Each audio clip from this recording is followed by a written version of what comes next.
Straight to the point. Samtang sa pikas bahin 712 million pesos niya pod. Kini mahigalang atong kinini ang mga pamukaw, mga pamukaw sa mga Frasco diri sa Liloan. Og ingon man ni Cristina Garcia Frasco nga anak manghigala ni Governor Gwen og asawang Duke Frasco. Karon ang inahan apil po natong pukaon. Good morning diha akan ni Gobernador Gwen Garcia. Kay ni may 712 million pesos nga balor sa hinabang.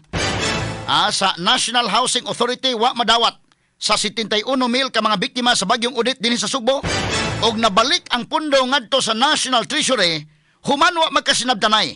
Tali mahigala sa NHA hinabang na para sa Sugbo. Wa magkasinabot ni Gwen Garcia. Diha nang problema, wa mahatag. Wa man magkasinabot. Nya gahi man sa gito mahigala katong kanhi gobernador di man gito. Ug unsay ang gusto mo og iya? Bahalag mausik ang kwarta. Timan-in ninyo ha. Ang BRT, ang BRT terminal diri ang mga kagalaan sa atubangan sa Kapitolyo. Bahalag mausik ang kwarta basta iyang gusto mo gimatuman.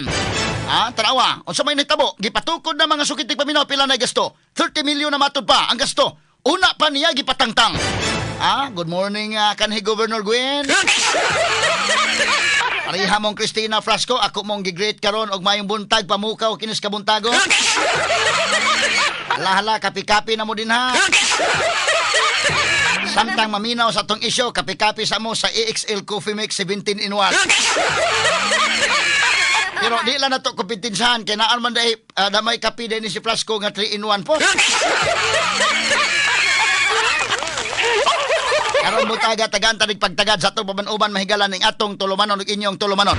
Straight to the point. Onya, nangatarungan si Gwen Mahigalas, interview ni kasamang RV Veloso. Nangatarungan siya, ni palusot o katarungan. Mayo wa gani apila Mahigala pautan ng RV mga kagalaan niya. Gob, kumusta man tong bugas sa Mandawi, Gob? Nga naman tong di naman makaon ang bugas sa Mandawi, Gob. Unsa man po imong palusot adto, Gob? Karon mo tagan tanig pagtagad sa atong uban mahigalan ning atong tulumanon ug inyong tulumanon. Straight to the point. Samtang sa pikas bahin mga kagalaan Cebu City Mayor Nestor Archibald ni Mando. Naghana ng mga korupsyon ng isyo di ay nasyonal, di apoy lokal. Si Cebu City Mayor Nestor Archibald ni Mando og technical o financial review sa rehabilitation ni anang Ruby Rice Track Oval sa Cebu City Sports Center nga dali kaayo mahigalang nadaot. Straight to the point. Unsa bang pagkahitabo mga sukitig paminaw? Pagpalarong pambansa, gigastuhan na, nadaot na. Human ayo karon na daot na sad mga sukitig paminaw na unsa ba na? Wala pay 1 year gikan sa pagpaayo, napakpak na pod ang track oval. Straight to the point. Ako ipakita ninyo unya taud ang pictures. Nining track oval may gana napalpak na pod, napakpak na pod. Bago pa ganitong palaro, giayo na gani mga kagalan karon napakpak naman sad ni kinsa may kontraktor. Straight to the point. Kinsay kontraktor, di ba kanis Diskaya? O mangita ka kontraktor nga kanana ang import sa Diskaya o di gani katong kang Saldico nga Sunwest.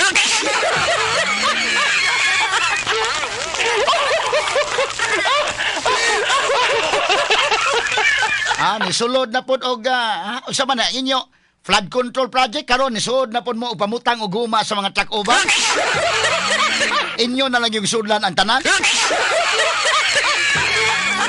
Ato nito kay pagtagad robontaga mahigala sa uban usab ning atong tulumanon ug inyong tulumanon.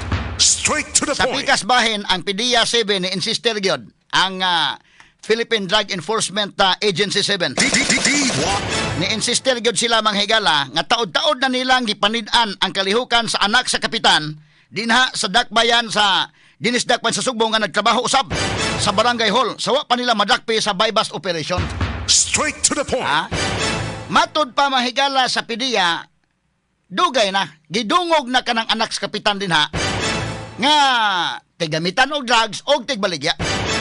Pero ang kapitan gahapon sa tong interview mga higala, ingon ang kapitan nga, kanang iyang anak gibutang-butangan na gyud. O diha na to masabot mahigal kining amahan gyud kanunay. Maluoy lang sa gita sa amahan bitaw tinuod sad. No? Kay di man pod malikayan mga higala lagi nga dunay mga anak mahigala og buutan man nagbadlongon pero ang amahan kanunay gyung amahan. Marihara na sa inahan gyud sa kanunay panabang. Kabantay mo nga kinini ang congressman Tebes. Perting baldituha man to mga higala sa okay pa siya iyang kinabuhi. karon pagkapriso na mahigala dito gyud sa siyang inahan in town. Ang iyang inahan inday ken nihilak in town og nigakos ni Tibis. Inahan sa kanunay panabang gyud. Mao sa di mahigalang kapitan diri mga kagalaan sa Sugbo. Kapitan mahigala amahan iyang gipatrabaho iyang anak amoy driver sa garbage collector mahigala. Garbage truck nadakpan sa drugs. O gamatod pas kapitan mahigala nga gibutang-butangan lang. Ikaduha kini kahigayon. Ang pidiya mo insister wa butang-butangi. Ang kapitan mo insister mahigala nga giplantingan. Ikaduha na ning hitabuan nga na priso, di malason gayon ning iyang anak. Kay niadtong sa una nag-drive ni gabal-habal, nadakpan po ni sa drugs. Pero matod pa sa kapitan, tungod to sa pasayro na among sa pasayro. Ato lang nga agi katawa-katawa mga higala. Sa una, nadakpan sa wagoy sa ilabot na among sa pasayro nga nagdag drugs na apil sa kadakop. Karon na pod mga higala nag-drive sa ila mga higalang garbage truck, posible na among na pod na truck boy. Ako na giingon doon na mga higala mga anak na sultihon sama ini mga anak sa mga nipo babies. Nila ni Saldico sultihon kayo ngaon mga higala dito sa Europe. Abot og almost 800,000 ang panihapon. Perti sultihan mga bataan, mga branded pag mga gamit. Pero doon na pwede malason, kini ni ang anak ni kapitan nga kanulang yung madakpag drugs. Ambot og tinuod ba yung kaha mga higala? Og tinuod ba ning sulti kapitan or bunga lang taon po ni siyang pagkaamahan? Straight to the point. Kataling pagtagad robutagas tuman-uman usab ning atong tulumanon og inyong tulumanon. Straight to